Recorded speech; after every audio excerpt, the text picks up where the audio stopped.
Hello students, welcome back to our channel. आज की class में हम कॉस्ट अकाउंटिंग के सेकंड चैप्टर मटेरियल्स के बारे में पढ़ेंगे। सपोज करो आपके पास रॉ मटेरियल का स्टॉक है और आपकी 3 मैन्युफैक्चरिंग यूनिट्स हैं। अब आपको फिनिश्ड प्रोडक्ट बनाने के लिए हर मैन्युफैक्चरिंग यूनिट को रॉ मटेरियल इशू करना है।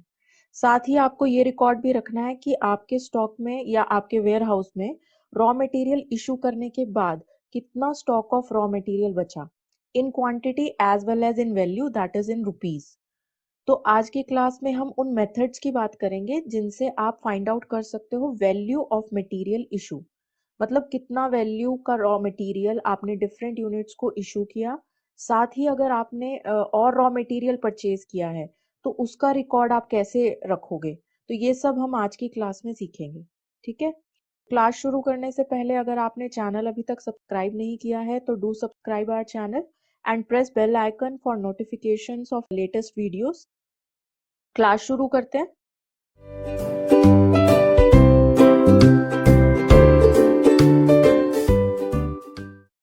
तो हम ये क्वेश्चन देख रहे हैं चैप्टर नंबर 2 मटेरियल का, from book by Maheshwari and Mittal book है। इसका है आपका क्वेश्चन नंबर 20, पेज नंबर 121 पे। अब इस क्वेश्चन में बोला है the following transactions took place in respect of a material item. कुछ इन्फॉर्मेशन आपको दी है ये एक टेबल की फॉर्म में। डेट्स आपको दी हुई हैं, किस डेट पे आपने कितनी क्वांटिटी ऑफ मटेरियल रिसीव किया, किस रेट पे आपने रिसीव किया, या फिर अगर आपने रॉ मटेरियल इशू किया है तो किस डेट पे कितना मटेरियल आपने इशू किया है। ये सारी इंफॉर्मेशन आपको दी हुई है। इस गिवन इंफॉर्मेशन से आपने स्टोर्स लेजर बनाना है। दो मेथड्स आपको बोले हैं कि simple average rate method and weighted average rate method से स्टोर्स लेजर प्रिपेयर करना है। तो हमारे पास ये एक क्वेश्चन है, इस एक ही क्वेश्चन पे हम ये दोनों मेथड अप्लाई करके देखेंगे कि सिंपल एवरेज रेट मेथड से हमारा स्टोर्स लेजर कैसे बनेगा और वेटेड एवरेज रेट मेथड से हमारा स्टोर्स लेजर कैसे बनेगा। ठीक है। तो ये दो मेथड्स हम आज की क्लास में सीखेंगे। अब इसका हम सॉल्यूशन देखते हैं। तो सबसे पहले हम स्टोर्स लेजर बना रहे हैं सिंपल एवरेज रेट मेथड से। ठीक है। तो जैसे मैं हर बार आपको प्रैक्टिकल क्वेश्चन, जब हम कोई प्रैक्टिकल क्वेश्चन करते हैं तो सबसे पहले मैं आपको फॉर्मेट बताती हूँ। तो इसी तरीके से हम अभी भी स्टोर्स लेजर में सबसे पहले हम इसका फॉर्मेट देखते हैं कि आपको फॉर्मेट कैसे बनाना है।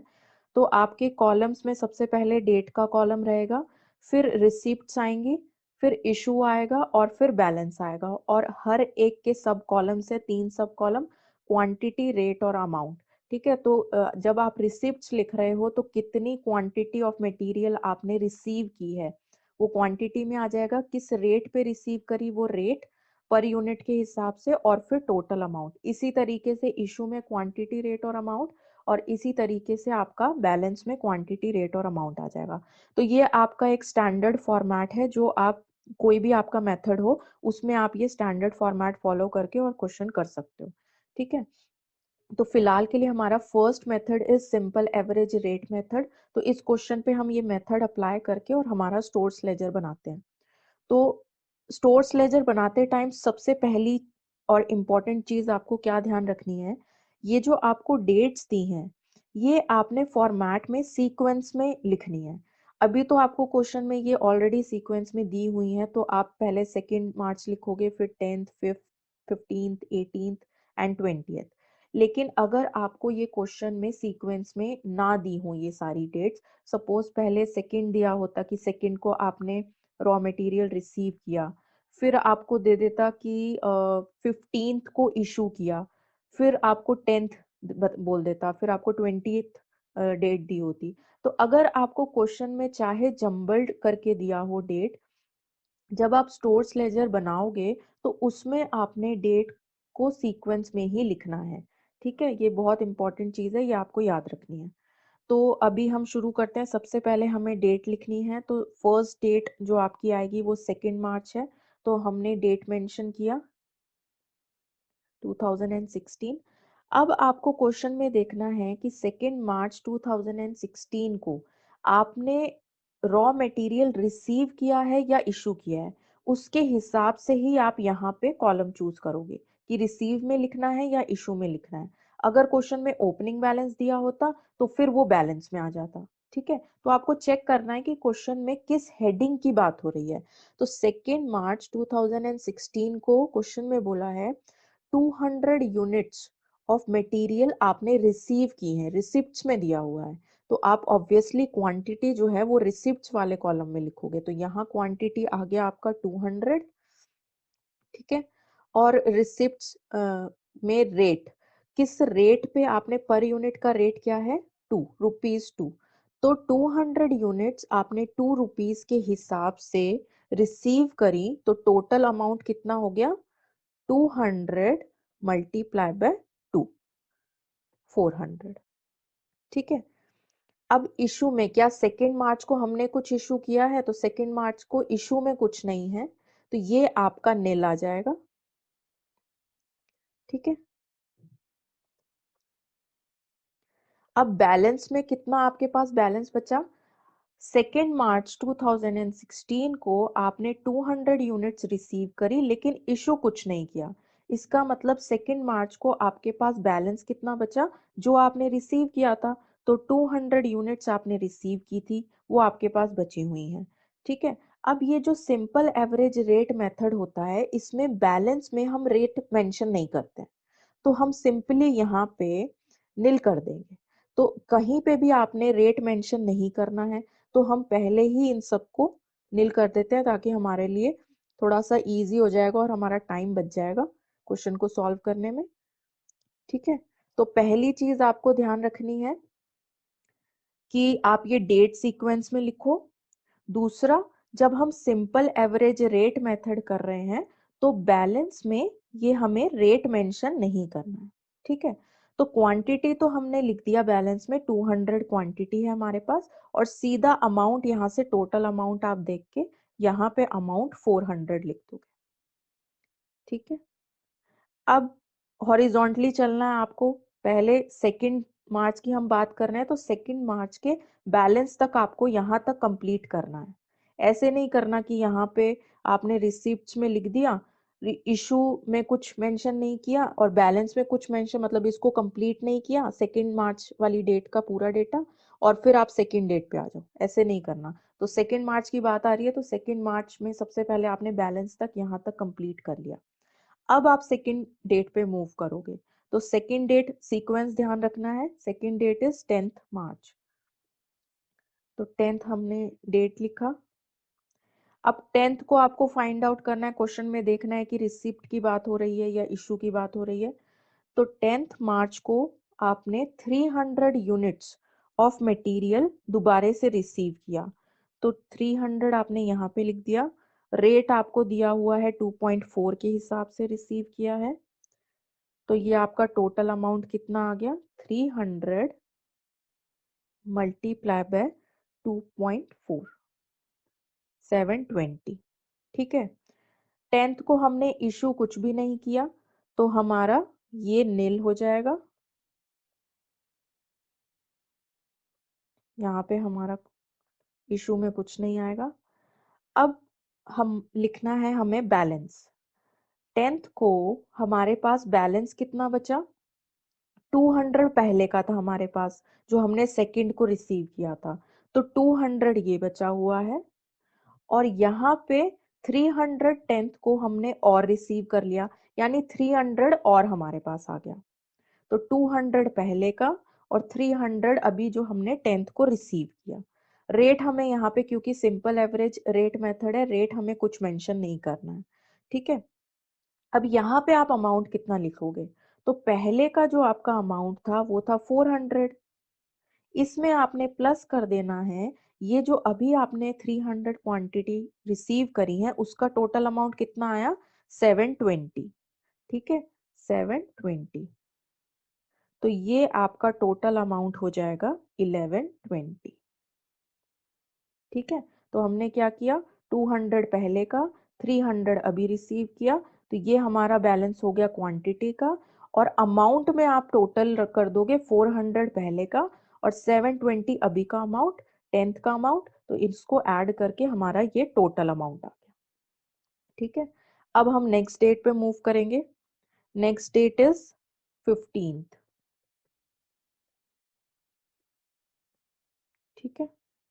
15th को क्वेश्चन में देखो क्या दिया हुआ है, हमने 250 यूनिट्स ऑफ मटेरियल इशू किया है।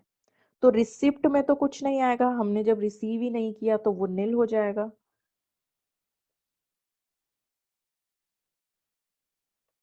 ठीक है।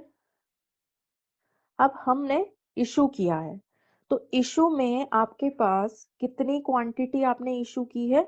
250।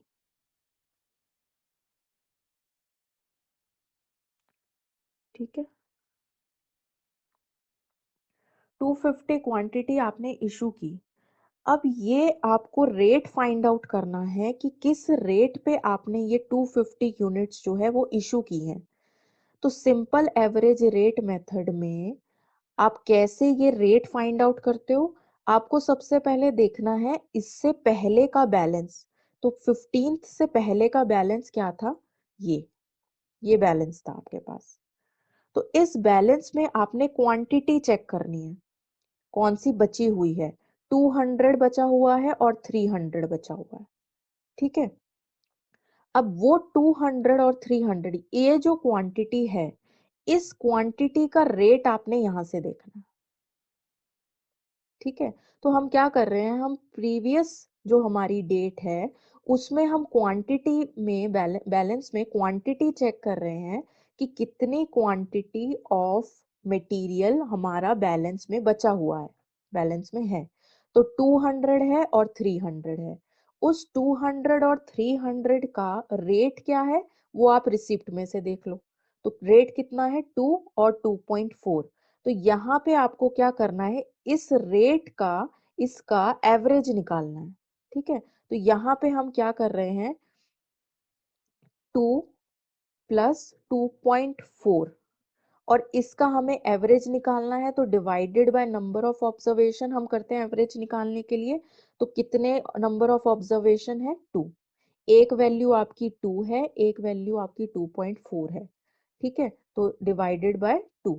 अगर यहाँ पे सपोज आपकी 3 यूनिट्स होती, ठीक है, 200 300 और एक और अगर कोई वैल्यू होती, तो डिवाइड बाय आप 3 करते हैं। सिंपल जैसे हम एवरेज निकालते हैं कि हम वैल्यूज लिख के divided by number of observations करते हैं। तो ये दो वैल्यूज हैं तो डिवाइडेड बाय 2 कर दिया हमने। तो ये आपका आ गया 2 प्लस 2.4 डिवाइडेड बाय 2, ये आपका 2.2 आ जाएगा। ठीक है। तो एक बार फिर से रिपीट करती हूँ, हमने क्या किया, जब आप इशू कर रहे हो तो क्वांटिटी हमारे पास है 250। इसका हमें रेट फाइंड आउट करना है कि किस रेट पे हम इशू कर रहे हैं। वो रेट हमने कैसे निकाला, हमने प्रीवियस अपना बैलेंस चेक किया कि बैलेंस में क्वांटिटी कितनी दी हुई है। तो 200 और 300 क्वांटिटी हमारे पास बैलेंस में है। उसका रेट पर यूनिट का रेट हमने यहाँ से देख लिया और फिर हमने उसका एवरेज निकाल दिया। 2 प्लस 2.4 डिवाइडेड बाय 2 करके उसका एवरेज निकाल दिया 2.2। ठीक है। अब यहाँ पे हमारे पास अमाउंट सिंपल कैसे आ जाएगा, 250। ये जो क्वांटिटी है आपकी जो आपने इशू की है किस रेट पे, 2.2 पे, तो मल्टीप्लाई बाय 2.2। तो ये आपका 550 जो है अमाउंट आ गया। अब बैलेंस में कितना बचा? बैलेंस में आपको क्या देखना है कि 200 और 300 दो यूनिट्स थी हमारे पास। तो 250 टोटल इशू किया है। तो पहले तो 200 स्टार्टिंग का जो 200 है वो यहां से ले लिया और फिर उसके बाद 50 यूनिट्स इस 300 में से इशू कर दी। तो हमारे पास 250 यूनिट्स बची हैं। ठीक है। 250 हमने इशू की, तो 200 इसमें से और 50 इसमें से हमने इशू कर दी। तो 300 में से 50 तो इशू हो गई, तो 250 हमारी यूनिट्स बची। ठीक है। और यहाँ पे आपका अमाउंट कैसे आ जाएगा, पहले का बैलेंस कितना था 1120। तो 1120 में से 550 का जो अमाउंट था वो आपने इशू कर दिया, तो हम माइनस कर देंगे 550। तो अगर आप रिसीव कर रहे हो, रिसिप्ट में आ रहा है, तो वो ऑब्वियसली आपके स्टॉक की वैल्यू को बढ़ा रहा है, तो वो ऐड हो जाएगा। जैसे हमने प्लस 720 किया था, अब हमने इशू किया है तो हमारे स्टॉक की वैल्यू कम हो गई, तो माइनस 550 कर दिया। तो ये आपका आ जाएगा 1120 माइनस 550 इक्वल्स टू 570। ठीक है, अब नेक्स्ट डेट पे मूव करेंगे। 15th के बाद है आपकी 18th। 18th मार्च 2016।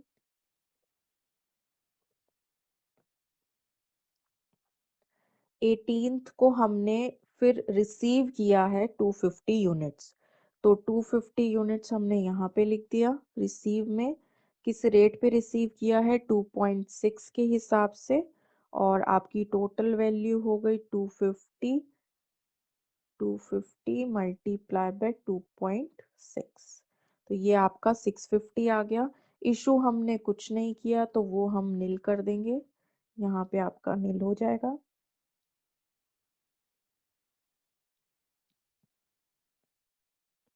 अब हमें यहाँ पे 18th को बैलेंस देखना है कि हमारा बैलेंस कितना बचा।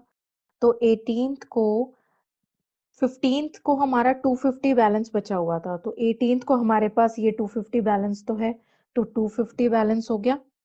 और क्वांटिटी में 250 18th को और हमने रिसीव किया है, तो 250 ये हो गया।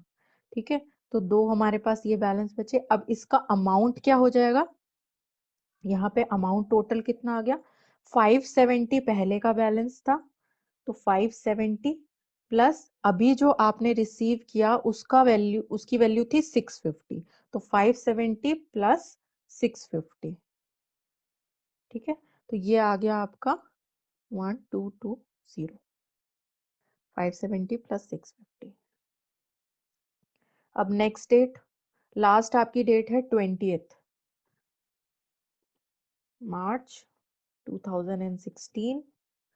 20th को इशू किया है 200 यूनिट्स, तो रिसीव तो आपका नील हो जाएगा, रिसीव में कुछ नहीं है।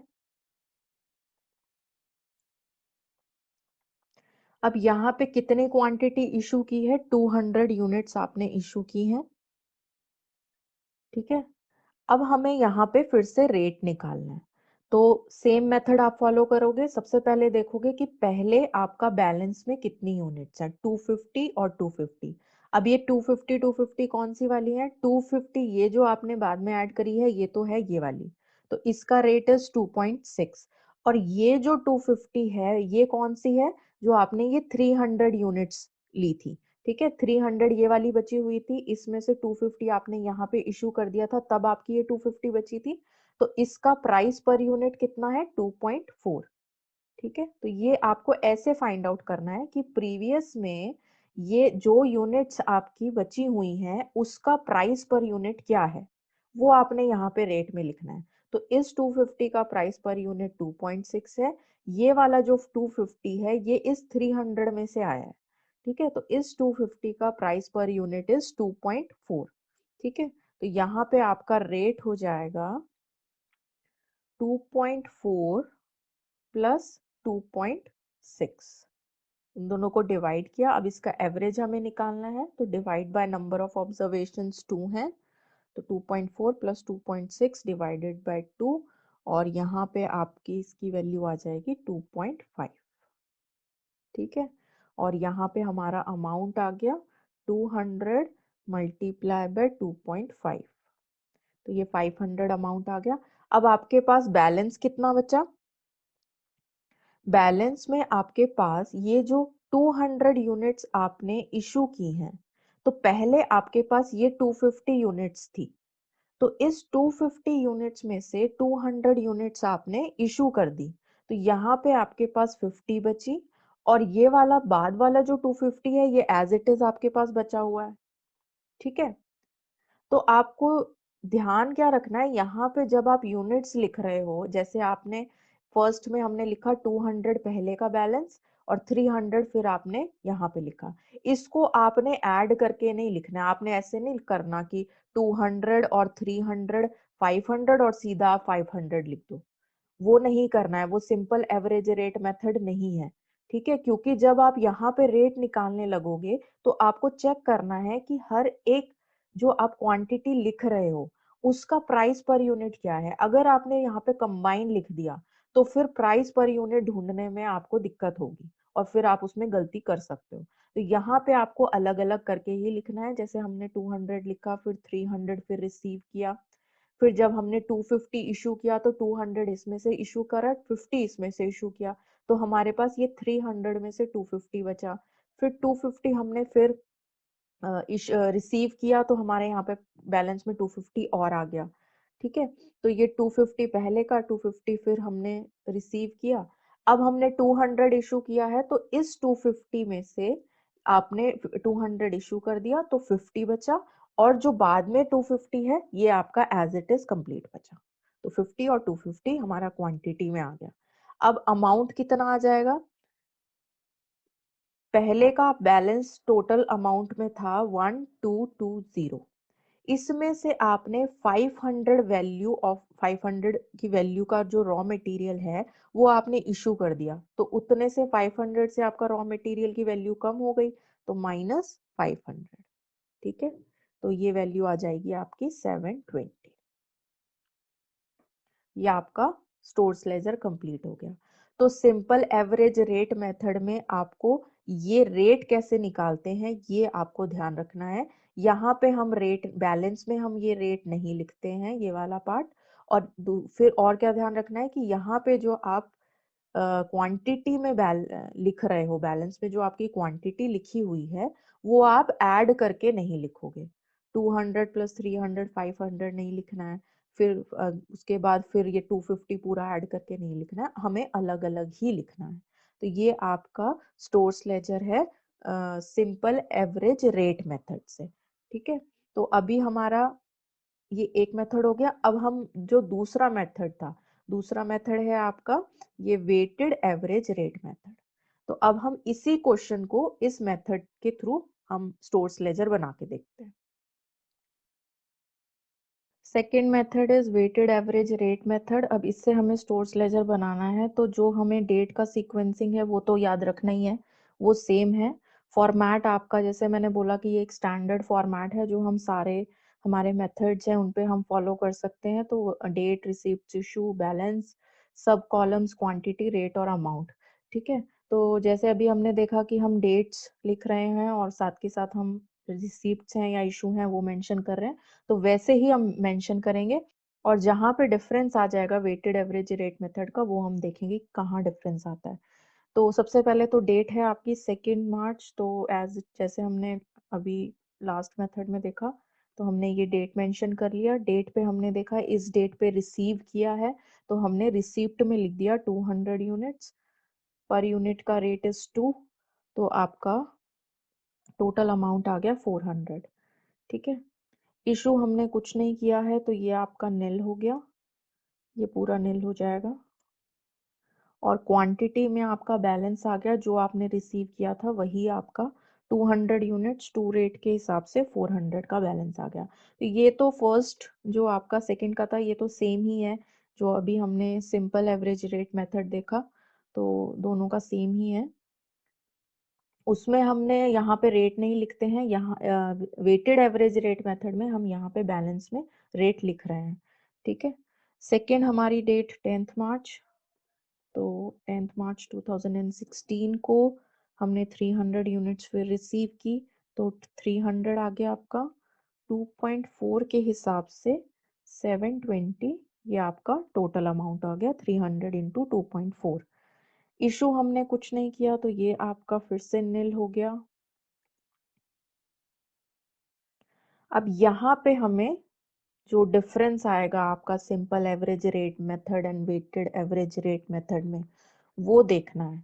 तो क्वांट जो आपका सिंपल एवरेज रेट मेथड था उसमें हम देखो क्या कर रहे थे, हमने 200 यूनिट्स पहले की लिखी और 300 यूनिट्स जो हमने दोबारा रिसीव करी 10th को, वो हमने यहाँ पे लिखा। अब जो आपका वेटेड एवरेज रेट मेथड होता है, जो मैंने आपको सिंपल एवरेज में बोला कि आपने टोटल नहीं करना है, अब वेटेड एवरेज रेट मेथड में हम टोटल लिखते हैं। ठीक है, तो वो हम अलग अलग नहीं लिखते, और इशू के टाइम पे हम टोटल में से देखेंगे कितना कम हो गया। तो यहाँ पे आपने टोटल क्वांटिटी लिखनी है, 200 यूनिट्स पहले की और 300 यूनिट्स जो आपने ये रिसीव करी, तो टोटल आप यहाँ पे 500 लिख दोगे। उसके बाद आप यहाँ पे पहले अमाउंट लिख लो। रेट लिखने से पहले आप पहले अमाउंट लिख लो। अमाउंट कितना आ जाएगा? 400 पहले का और 720 ये वाला जो अमाउंट है ये आपका जो अभी रिसीव किया वो। तो यहाँ पे आपका टोटल अमाउंट आ गया 400 प्लस 720 1120। ठीक है, तो हम क्या कर रहे हैं, वेटेड एवरेज रेट मेथड में हम टोटल टोटल लिख रहे हैं। सारी जगह बैलेंस में भी हमने क्वांटिटी में टोटल लिखा 200 प्लस 300 तो 500 लिख दिया, अलग अलग लिखने की जरूरत नहीं है। अमाउंट में भी हमने टोटल लिखा 400 प्लस 720 1120। अब पहले क्वांटिटी और अमाउंट निकालने के बाद अब आप पर यूनिट का रेट निकाल लो। तो टोटल अमाउंट अगर हमारे पास हो, टोटल क्वांटिटी है, तो पर यूनिट का रेट आप निकाल सकते हो 1120 ये अमाउंट। ठीक है, और डिवाइडेड बाय 500 कर देंगे। 1120 डिवाइडेड बाय 500 किया तो ये आपका पर यूनिट का रेट आ जाएगा 2.24। ठीक है, तो ये बड़ा सिंपल सा मेथड है। अब नेक्स्ट आपका डेट 15th।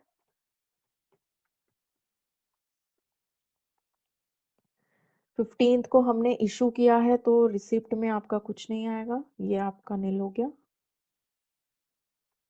कितनी यूनिट्स आपने इशू की हैं? 250। अब हमें, जैसे हम सिंपल एवरेज में जब हमने इशू किया था तो हमने ये देखा 250, पहले हमने 200 में से 200 यूनिट ले लिया और 300 में से 50 यूनिट्स लिया था। ठीक है, वेटेड एवरेज में हम टोटल यूनिट में से कम करेंगे। जैसे हम अलग अलग नहीं देख रहे हैं, हम सीधा ये देख रहे हैं कि 500 यूनिट्स में से 250 यूनिट्स जो हैं वो हमने इशू कर दी, और यहाँ पे रेट आ जाएगा आपका ये 2.4 वाला। ठीक है, 2.24 2.24 रेट आ गया, और ये अमाउंट आ जाएगा आपका 250 मल्टीप्लाई बाय 2.24 यहाँ पे। ठीक है, अब बैलेंस कितना बचा? तो टोटल 500 था, 500 में से 250 आपने इशू कर दिया, तो बैलेंस आपका 250 बचा, 500 माइनस 250। अब यहाँ पे कोई रेट नहीं निकालना है। ठीक है, इसका मतलब जो वेटेड एवरेज रेट मेथड होता है उसमें जो हम ये रेट निकाल रहे हैं ये हम तब फाइंड आउट करेंगे जब आप यहाँ पे कुछ न्यू यूनिट्स रिसीव कर रहे हो। यहाँ पे जब आपकी रिसीप्ट्स आएंगी तब आप दोबारे से ये रेट निकालोगे, अदरवाइज आप इसी पर यूनिट के रेट के हिसाब से इशू करते जाओगे। जैसे हम एक एग्जांपल ले लेते हैं इसी क्वेश्चन में। सपोज नेक्स्ट यूनिट जो है, नेक्स्ट किसी डेट पे आपने यूनिट 200 यूनिट्स जो है वो और इशू कर दी।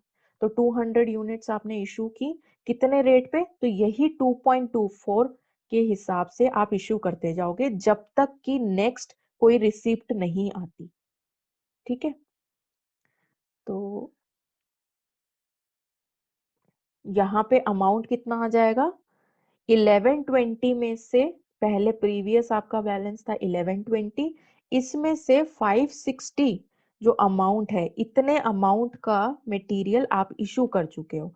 तो 1120 माइनस 560, तो ये आपका 560 आ गया। ठीक है, तो डिफरेंस कहाँ पे आ रहा है? वेटेड एवरेज रेट मेथड और आपका जो ये सिंपल एवरेज रेट मेथड था। एक डिफरेंस तो ये है कि यहाँ पे आप जो क्वांटिटी अलग अलग लिख रहे थे, वेटेड एवरेज में वो आपको कंबाइन करके लिखना है, अलग अलग नहीं लिखना। ठीक है, फिर रेट निकालने से पहले हमने अमाउंट निकाल लिया। प्रीवियस अमाउंट था 400, बैलेंस में बचा हुआ था, बैलेंस हमारे पास था 720, हमने इसमें ऐड किया 1120 आ गया, और फिर हमने रेट निकाल लिया 1120 डिवाइडेड बाय 500 करके पर यूनिट का रेट आ गया। दूसरी चीज हमें वेटेड एवरेज में डिफरेंस क्या आया कि जब तक हम न्यू यूनिट्स यहाँ पे रिसीव में नहीं लिखेंगे तब तक हमें पुराना जो आपका प्रीवियस पर यूनिट का रेट है उसी पे हमने इशू करनी है यूनिट्स। तो 15th को हमने क्वांटिटी 250 इशू करी, 2.24 रेट के हिसाब से, इतना आपका बैलेंस आ गया, ये अमाउंट आ गया। बैलेंस में क्वांटिटी कितनी बची? 500 में से 250 यूनिट्स आपने इशू कर दी तो 250 बची। रेट हम नहीं निकालेंगे, क्यों? क्योंकि हमने इशू किया है, हमारा रिसीव में कुछ भी नहीं है। ठीक है, और अमाउंट कितना आ जाएगा? प्रीवियस 1120 का बैलेंस था, इसमें से 560 लेस कर दिया तो 560 आपके पास बैलेंस बचा। अब नेक्स्ट डेट पे आते हैं। नेक्स्ट डेट है आपकी, नेक्स्ट इज 18th 2016। 18th को हमने रिसीव किया है तो 250 यूनिट्स रिसीव करी 2.6 के हिसाब से, तो ये हो गया आपका 250 मल्टीप्लाई बाय 2.6, 650। इशू हमने कुछ नहीं किया है तो ये आपका नील हो गया। ठीक है, क्वांटिटी आपने कितनी, बैलेंस में कितनी क्वांटिटी आ गई? 250 ये पहले का बैलेंस था, 250 आपने अभी यहाँ पे रिसीव की, तो टोटल हो गया आपका 250 प्लस 250 500 की क्वांटिटी। अब यहाँ पे दोबारा से आपको रेट निकालना है, क्यों? क्योंकि हमने रिसीव किया है। तो जब भी यहाँ पे रिसिप्ट्स में आपकी क्वांटिटी रेट अमाउंट आएगा, तभी आप यहाँ पे दोबारा से रेट निकालोगे। तो यहाँ पे देखो, हमारा रिसीव किया हमने तो हमने रेट निकाला, यहाँ पे हमने कुछ रिसीव नहीं किया तो हमने यहाँ पे रेट नहीं निकाला, और इशू हमने इससे पहले वाला जो रेट था उस पे हमने इशू किया था। अब यहाँ पे हमने रिसीव किया है तो दोबारा से हम फिर रेट निकालेंगे। ठीक है, और रेट निकालने से पहले हमें क्या करना है? अमाउंट निकालना है। तो अमाउंट क्या हो जाएगा? प्रीवियस बैलेंस इज 560, तो 560 प्लस अब हमने कितना रिसीव किया अमाउंट टोटल 650 के हिसाब से, 650 ऐड कर दिया तो ये आपका अमाउंट आ गया 1210। अब हम पर यूनिट का रेट निकाल सकते हैं, 1210 डिवाइडेड बाय ये वाला क्वांटिटी 500, तो ये आ गया आपका 2.42। ठीक है, नेक्स्ट डेट इज 20th।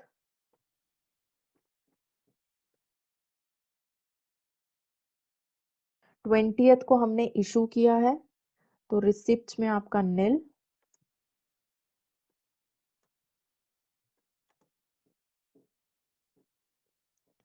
कितनी यूनिट्स हमने इशू की हैं? 200। तो ये 500 टोटल यूनिट्स जो थी, इसमें से हमने 200 यूनिट्स इशू कर दी, किस रेट पे? 2.42। ठीक है, अगर ये बीच में यहाँ पे 18th को रिसीव नहीं किया होता तो हमारा 2.24 ही, सपोज 15th को हमने इशू किया 2.24 के हिसाब से, इसके बाद सीधा 20th आ जाता कि 20th को 200 यूनिट्स आपने इशू की हैं, तो इसमें भी 20th वाली डेट में भी 2.24 आता। लेकिन क्योंकि बीच में 18th को आपने इशू कर लिया तो हमने न्यू एक ये पर यूनिट का रेट हमने निकाला और यहाँ पे हमने 2.42 लिखा। ठीक है, तो जब भी बीच में रिसिप्ट आ जाएगा तो हमारा बैलेंस में न्यू रेट निकलेगा। 2.42 आया और यहाँ पे हो गया आपका 200 मल्टीप्लाई बाय 2.42, ये आपका 484 आ गया। अब 5 बैलेंस कितना बचा? 500 यूनिट्स थी, 200 यूनिट्स आपने इशू कर दी तो ये आपका 300 बैलेंस बचा। ठीक है, क्योंकि हमने इशू किया है, रिसीव में कुछ नहीं है, तो आपका यहाँ पे रेट तो आएगा नहीं, और सीधा हमारा अमाउंट में बैलेंस कितना आ गया? 1210 था, इसमें से हमने 484 का इशू कर दिया तो माइनस 484, ये आपका 726 का अमाउंट आ गया। ठीक है, तो आपसे क्वेश्चन में ऐसे पूछा जा सकता है कि एंड में आपके पास कितना क्वांटिटी ऑफ रॉ मटेरियल बचा, कितनी वैल्यू का? तो एंड में हमारे पास 300 यूनिट्स जो हैं वो बची हैं 726 रुपीज की वैल्यू के, 300 यूनिट्स बची हैं। ठीक है, तो आज की क्लास के लिए इतना ही। आज की क्लास में हमने दो मेथड्स देखे, एक आपका सिंपल एवरेज रेट मेथड था और एक आपका वेटेड एवरेज रेट मेथड था। आई होप आपको ये समझ में आया होगा। अब हम नेक्स्ट क्लास में मिलते हैं। अगर आपको आज का वीडियो अच्छा लगा हो तो do like, share and subscribe to our YouTube channel और press bell icon for notifications. तो नेक्स्ट क्लास में हम मिलते हैं। Okay, bye bye.